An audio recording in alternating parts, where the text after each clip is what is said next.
نو صورتونه او تصاویر کاغذ ستا د بچی وي، کاغذ ستا د بچی وي، کاغذ ستا د پلار وي، کاغذ ستا د مور وي، کاغذ ستا د خور وي، کاغذ ستا د پیر وي، کاغذ ستا د استاد وي، کاغذ ستا د سیاسی لیډر وي. دا ټول شیطانی سوزونه دي. او د هر یو تصویر سره د ما چې څومره ذکر کړل لا تدخل الملائکه، فرښتې دې کور ته نه داخلي. دا الله رسول فرمایي زه منم، یعنی پاغی کور کې به سکون نی، پاغی کې به اطمینان نی، پاغی کې به د زړه خوشحالي نی، پاغی کې به چین نی، پاغی کې به برکات نی. دا سیزونه نه راځي، ځکه چې دا خیر دی او دلته کې خو شر دی، پلیتی ده. او دا خیر راړون کی مخلوق هغه فرښتې دي، نو فرښتې هغه خیر دلته نشي راړي، راځي نه. رسول الله صلی الله علیه وسلم سره یو ځل جبرئیل علیه السلام وعده کړی و، زه به راځم وحی به راړم. رسول الله صلی الله علیه وسلم په هغه موقع انتظار کولو، جبرئیل رانلو ډېر ورځې تېرې شوې.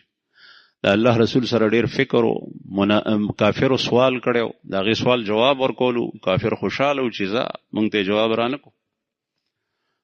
15 ورځې پس، ډېرې ورځې پس جبرئیل رالو.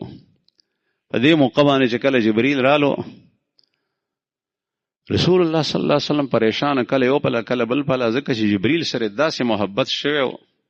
د ډومبۍ شپې نه اقرأ بسم ربک الذي خلق ډومبۍ وحي نه غار حرا کې چې پرې راغلي وه، چې سوز درد او تکلیف هم ډېر و، لیکن دومره خوند یې ورته ورکړی چې بیا به انتظار کولو جبرئیل به کله راځي. نو چې کله بیا رالو، نو رسول الله صلی الله علیه وسلم تپوس وکړو، جبرئیل تا خو ویلو چې زه به راځم، ته بیا رانلې. او پیغمبر د وعدې خلاف نه کوي، فرښته د وعدې خلاف نه کوي، مؤمن مسلمان د وعدې خلاف نه کوي، نیک سړی د وعدې خلاف نه کوي. جبرئیل څنګه خلاف؟ جبرئیل ورته وویل چې زه راتلم، خو کور کې دننه تاسو چې کوم ځای وایي هلته کوترې او سپی و. رسول الله صلی الله علیه وسلم بیا د هغې نه مخکې، جبرئیل راتلو نه مخکې ګیر چاپېر کتل، نو هغه کوترې و هغه چېرته ننوتی و او ماشومان را دننه کړی و. ماشومان څوک و؟ وسیع و حسن یا حسین رضی الله عنهما، دې دواړو کې یو کس. ماشومانو لارې نه چې ته راستی دی دننه، د هغې کوتري د وجې نه فرښتې هغه ځای ته نه راتلې. لا تدخل الملائکة بیتا فیه سورة او کلب، یا پکې سپی وي هغې ته فرښتې نه راځي، ځکه چې دا نجس دی. رسول الله صلی الله علیه وسلم چې د مدینې منورې ته لاړو، مدینه منوره محبت وحی ده، د وحی د نزول خار دی. مکه مکرمه ابتدا کې و، مدینه منوره په آخر کې ده. رسول الله صلی الله علیه وسلم 10 کاله هلته تیر شوي دي. اسلام ترقی د مدینې منورې په دې وخت کې ډېره کړې ده. لښکرې ډلې جماعتونه خلک مسلمانان کېدل، مدینې منورې ته راتلل. د الله رسول چې څنګه لاړو، وې کتل د خلکو د سپو سره محبت دی، او هر کوڅه کې سپی دی، هر یو کور کې. د الله رسول فرمایل سپي ووجنئ. څوک راتل وی زمونږ د ښکار سپی دی یا رسول الله، وی دا هم قتل کوي. چا وی چې زمونږ د کنډک دپاره سپی ساتلی دی، دا هم ووجنئ. یو 2 زنانه راغلی، وی یا رسول الله زمونږ په کور کې نارینه نشته دی، او زمونږ کور د مدینې په څنډه دی، په آخري جنګ دی، په هغې کې مونږ سپی ساتلی دی، غل غدو د وجې نه، وی دا هم قتل کوي. ټول سپي قتل کوي. بیا د هغې نه پس چې کله د خلکو په زړونو کې نفرت پیدا شو، نو ورو ورو د هغه سپو اجازت ورکو چې کوم د کار سپي، نفرت د خلکو په زړونو کې پیدا شو. دلته په دې ښار کې هم شوقیه سپي خلک ساتي، او چې څنګه دی واکینګ کوي، نو داسې سپی هم ورسره واکینګ کوي. یو سړي بس ځان سره یو لطیفه غونې ده، 40 غنټې به سپی ځان سره ګرځولو، چې کله بوده کېدو نو هم به کټ سره وتړلو، د کټ خپې سره. چا ورته وایي چې داسې کې ما اورېدلي چې کوم زه سپی فرښتې نه راځي، نو وی دا دې دپاره زه کوم چې ما څخه فرښته نه راځي، نو زما به ژوند ډېر اوږد وي، ساه به مې نوځي، فرښته به د مرګ هم نه راځي. حالانکه مراد ته نه دا نه دی، دې مسکین ته پته نه و، د هغې مطلب دا دی چې خیر او برکت واله فرښتې نه راځي، داسې فرښتې دا نه ایساري. هغه ظریف الطبع انسان یو کس هغه ورته وویل چې ما ته دا ووایه چې د دې سپي به ساه وځي، دی به مري وي چې کومه فرښته چې د سپي ساه اخلي هغه به ستا هم اخلي. نو بعضې خلک شوقیه ځان سره ګرځي، دا د الله د رسول د تعلیماتو خلاف ده. داسې انسان د هغه زړه سختیږي، د داسې انسان چې سپي سره هر وخت شوق وي د ځان سره ګرځي، د ګناه او د طاعت د معصیت په منځ کې فرق کول دته ګران شي. ما تاسو ته وایي ځکه چې دا نجس دی. او جنوبن یا جنبي سړی وي، جنبي جنابت کې سړی که ښځی، دا ګندګي د نجس دی. دا داسې نجاست دی چې بې اودسه سړی چې لوی بول واړه بول وکړي نو په اوبو سره ظاهري اوبو سره پاک شي، غسل ته ضرورت نشته، هغه ځای ووینځه. او چې کله سړی باندې غسل واوړي جنابت کې شي نو بیا بغیر د غسل نه هغه ځای به مینځي چې کوم ځای پلیتي لګېدلي د هغې نه علاوه به ټول بدن باندې اوبه تویوي، د ویښته عمره ځای هم دنه پاتې نه شي. بالاستیعاب اله بس دا حدث اکبر، دا لویه پلیتي دا اوزي. رسول الله صلی الله علیه وسلم فرمایي لا تدخل الملائکه بیتا، هغه کور ته فرښتې نه داخلېږي چې په هغې کې جنبي وي، یعنی یو سړی دی هغه جنابت کې شو لامبي نه. که څوک وایي چې دا څومره وخت دپاره، نو دومره وخت دپاره چې مثلا د مز وخت په تا باندې نه دی راغلی، یعنی ماسخوتن نه وروستو مز دې کړی دی، ته په جنابت کې شوې، سحر مز دپاره به کم از کم غسل کې. او بهتر دا ده چې ابتدا نه یا غسل وکړي، که غسل نشي کولی نو مسنون طریقه دا ده چې اودس وکړي، استنجا وکړي، ځان پاک کې، بیا د هغې نه پس چاردام همدغسې وکړي لکه څنګه چې د مز دپاره کې خوله کنګالول، پوزه کې اوبه اچول یعنی مزمزه او استنشاق، او مخ وینځل، لاس وینځل، له سر مسه کول، یو خپه وینځل، بله خپه وینځل، دا وکړه نو بیا ودشه سمله. دا داسې پاکیت دی چې دې سره مز نشي کولی، قرآن پاک ته لاس نشي وړی، لیکن دومره ده چې هغه فرښتې د رحمت هغه استاد څخه دې کې راتلی شي، دې کوټې ته راتلی شي. او یو قسم ته طهارت ته حاصل شو چې د هغې تعلق ستا د باطن سره دی. او که نه پتا باندې د سهار د مز وخت تیر شو، اوس د حدیث وعید کې داخلیږي چې کوم کور کې جنبي وي هغې ته فرښتې نه راځي، د رحمت او د سکون او د اطمینان. بیا بعضې کورونه، بعضې خلک، بعضې کسان چې په هغې باندې یو ورځ ثابته، بله ورځ ثابته، بله ورځ ثابته، ما څخه راغلي پې باندې تېره شي، بدقسمته انساني او دس اوبه وي او لامبي نه.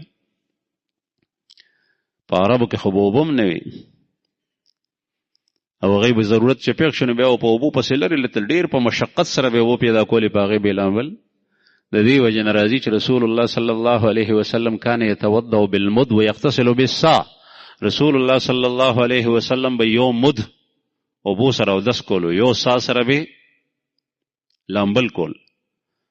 دلته کتابخانه کې پورته خانه کې مونږ متحف جوړ کړی دی، په هغې کې لږ څیزونه شته دی، په هغې کې سا او مد شته، لوښی دی مدینه منوره کې، هغه تاسو وګورئ حیران بشئ. یعنی یو د پلاسټک لوټه کې درې موده څه د پاسه، درې نه د پاسه دا اوبه راځي.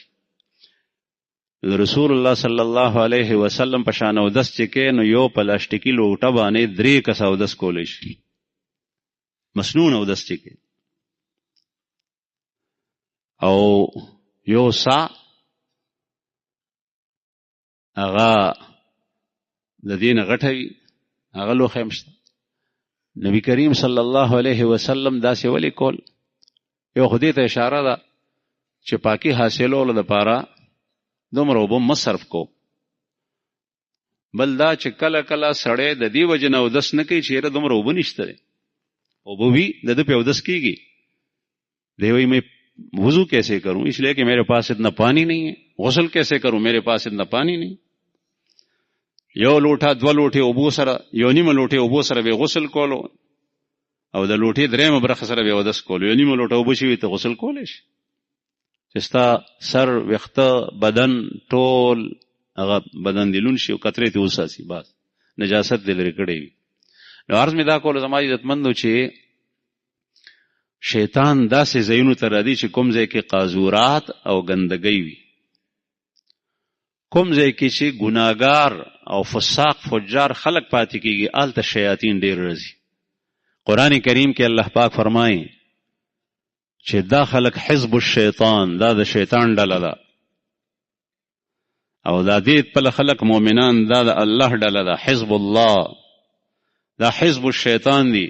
حزب الشیطان چې څوک بې دریغه په ګناه کې مبتلا او د شیطان خبره مني، نو د شیطان مرګرتیا د هغو خلکو سره ځکه ده چې هغه په ګندګۍ کې مبتلا دي. او دا ګناه څومره چې ده دا ټول نجاست دي، کازورات دي. زمونږ د امام ابو حنیفه رحمه الله په باره کې راځي، کتابونه لیکلي دي، مناقب ابي حنیفه کې شته چې کله به امام ابو حنیفه رحمه الله جمعات ته تلو او په وضوخانه به تېرېدو چې کوم ځای کې خلک اودسونه کوي، نو بیا به دا سر مخ به بل طرف ته واړولو یا به مخ پټ کړو. چا ورته وایي چې دا ولې؟ وایي چې دا خلک چې اودس کوي نو دی اوبو کې چې کوم د دی نه هغه ګناهونه یې کړي د سترګو په ذریعه، د ژبې په ذریعه، د لاس او خپو په ذریعه، هغه ماته ښکاري. هغه ټول نجاسات دي، ګندګۍ دي، پلیتي دي، هغه ماته ښکاري. نو وایي زه ته مخ واړوم او سر مخ پټ کړم د دې وجه نه چې د هغې په باره کې زما په زړه کې بدګماني پیدا نه شي. ځکه چې خامخا په زړه کې راځي چې دې سړي دا ګناه ورته ښکارېده، چرته غټه ګندګي، چرته وړه ګندګي. نو دا قاذورات دي. کوم مراکز چې هلته ګناه ډېر وي، دروغ ډېر ویلی کېږي، دوکې ډېرې کېږي، غیبت ډېر زیات کېږي، د نظر غلط استعمال کېږي، فحش خبرې کېږي، دا ټول شیطانی ځایونه دي. هلته چې ځې هلته به ستا په بدن کې هغه ماده، هغه جذبات راپورته کېږي چې کوم د ګناه جذبات دي، ته به په ګناه کې مبتلا کېږي.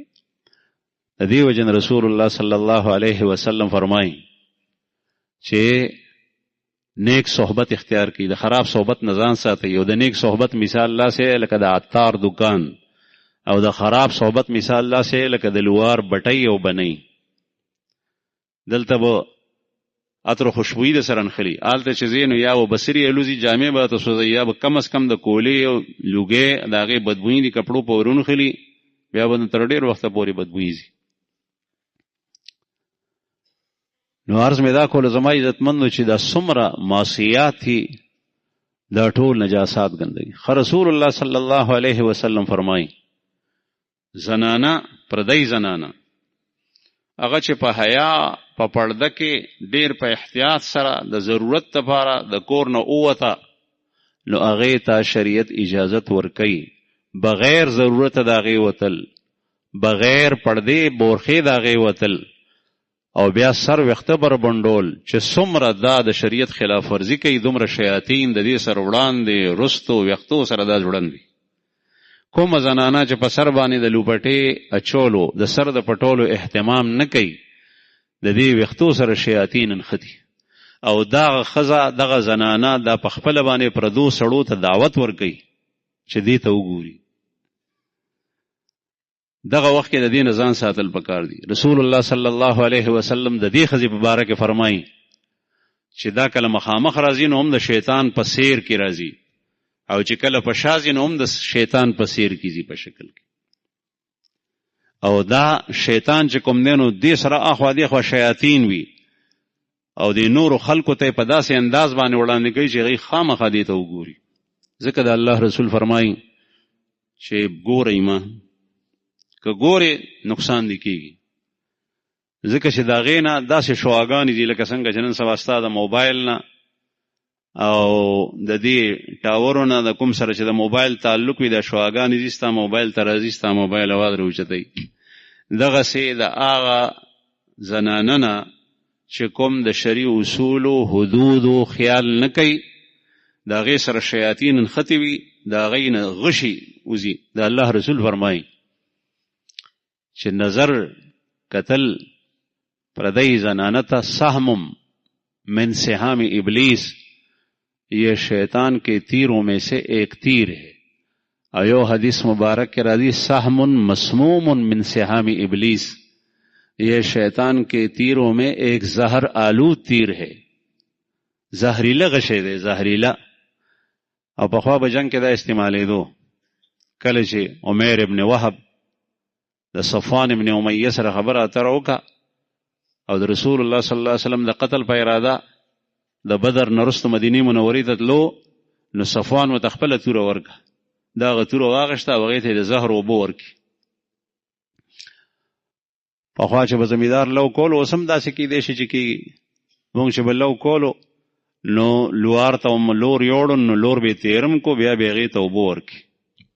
چې اوبه ورته ورکړي نو پسیږي زر نه، غاښونه یې نه وړي، خو د ماتېدو خطره وي. دغسې به عربو تورې تېرې کې، نیزې به یې تېرې کې، نو اوبه به یې ورکولې ډېرو، بیا به چې خوله یې وانه وړي، او بعضې به زهریله اوبه ورکړي. نو زهریله اوبو کې به دا وه چې څنګه به هغه توره معمولي غوندې دشمن سره ولګېده، دشمن به زخمي شو، نو هغه زهر به هغه ته منتقل شول، بیا به هغه بچ کېدی نه شو. رسول الله صلی الله علیه وسلم تشبیه هغې سره وکړي، غشی به په زهرو په اوبو کې ووالو، اوبه به یې ورکړي د زهرو، بیا به یې چې وویشتو نو که هغه به دشمن سره لږم ولګېدو، معمولي دن پورې ورته نه وتو، بیا به هغه خپل کار کړی، دشمن به یې وژلی و، ځکه زهر به بدن کې خوار شو. رسول الله صلی الله علیه وسلم فرمایي سهم مسموم من سهام ابلیس، دا د شیطان په غشو کې زهریله غشی دی. دا ګورې چې څنګه ستا نظر پرېوتو، دا ستا په بدن کې دا سرایت کوي، دا نجاست دی، ګندګي ده. دې سره هغه جذبات، هغه احساسات چې ستا په زړه کې دننه پټ پرتو، هغه راولړزېږي، او بیا د شیطان د هغې په ذریعه باندې تا مختلفو ګناهونو ته وړاندې کړي. الله دې مونږ وساتي. عرض مې دا کول زما عزتمندو چې هر یو انسان سره دا ښه اثرات، قوه هم د په بدن کې شته، بدم شته، خو دا ښه اثرات، خو مجالس، جماعت ښه مجلس دی، د ذکر مجلس ښه مجلس دی، د قرآن کریم تلاوت ښه مجلس دی، موس ښه عمل دی، نیک صحبت دی، د الله جل شانو سره خبرې اترې کول دي. دې کې سړی د معصیاتو نه بچ کېږي، ځکه چې شیطان لرې تښتي. او دا ګندګۍ چې څومره ذکر شوی، دا ټول هغه خراب مجالس دي چې په هغې کې د انسان په بدن کې هغه خراب اثرات او جذبات را لړزېږي. د دې بنیادي علاج دا دی چې سړی د بد مجلس نه ځان ساتي. بعض سړی وایي په ما څه اثر نه کوي، دا غلطه خبره ده. هر یو نفس او هر یو بنی آدم کې دننه شیطانی اثرات او دا هغه ځایونه شته، دا تر اخره پورې وي. علامه روم رحمه الله فرمایي په اشعارو کې د هغې ترجمه دا ده چې په نفس باندې به اعتماد نه کوي. او بیا مثال ورکړی دی، که دا ډېر هم بوډا شي که نه، او ډېر هم داسې شي چې ته به یې مړ دی، بس بیا هم پې اعتبار نه کوي، ځان به ترې ساتي. بیا یې د هغې مثال په یو مختصر واقعې سره ذکر کړی دی، واضح کړی دی چې یو سړی ځنګل ته تللی و، د خشاک دپارې لرګي راړل، خشاک یې وکړو، ګېډۍ یې وتړلو، چې ویې کتل نو یو مار و، لوی اجدها ده، غټ مار دی، مړ پروت دی. هغه مار در اوچت کو، وی چې دومره غټ مار دی، راشه کور ته یوسم چې ماشومان ورسره لوبې وکړي. هغه یې په ګېډۍ کې بند کړو لرګو سره، او چې کله لرګي راړل دلته کور ته، نو په ګېډۍ په غولي کې وغورځولو، ګېډۍ پرانیستو، لرګي خواره واره کړل، هغه مار یې ماشومانو ته. ماشومان خو ترې وېرېدل، خو چې ویې کتل چې مړ دی، نو راغونډ شول، څوک یې لکۍ نیسي، څوک یې سر نه نیسي. هغه مار مړ نو، هغه د یخ د وجې نه، لکه څنګه چې اوس یخ دی، د ساړه د وجې نه هغه بېدمه شوی. په دې کې د نور چې کله شغلې په باندې ولګېدې او د نور تاو په باندې ولګېدو، مار ګرم شروع، نو حرکت یې شروع کړو. نو ټول افراد ته یو خوا منډه بل خوا منډه، ځکه چې غټ مار و، بچ کړي. نو مولانا روم رحمه الله فرمایي چې د انسان د نفس داسې دی، کله چې دته ته خوراک نه ورکې، نو دی بس داسې لکه مړ، لیکن دی مري نه، چې تر څو پورې انسان ژوندی دی، د هغې پورې د نفس ژوندی دی. دنه به ځان ساتي، دی به په نظر کې ساتي چې چېرته سر راپورته نه کړي. نو تجربې په ځان باندې مه کو چې داسې ځای ته لاړ شه چې په ما اثر نه کوي. د زنانه سره خبرې، هغې ته کتل، د هغې سره ملاقات په ټلیفون باندې، یوازې د هغې سره ناسته، که هغه د محلې او د کور بندی او که بل ځای وي، نه، شیطان دې دوکه کولی شي، ډېر ښه خلک یې دوکه کړی دی. الله جل شانه دې زمونږ د ایمان حفاظت وکړي. واخر دعوانا الحمدلله.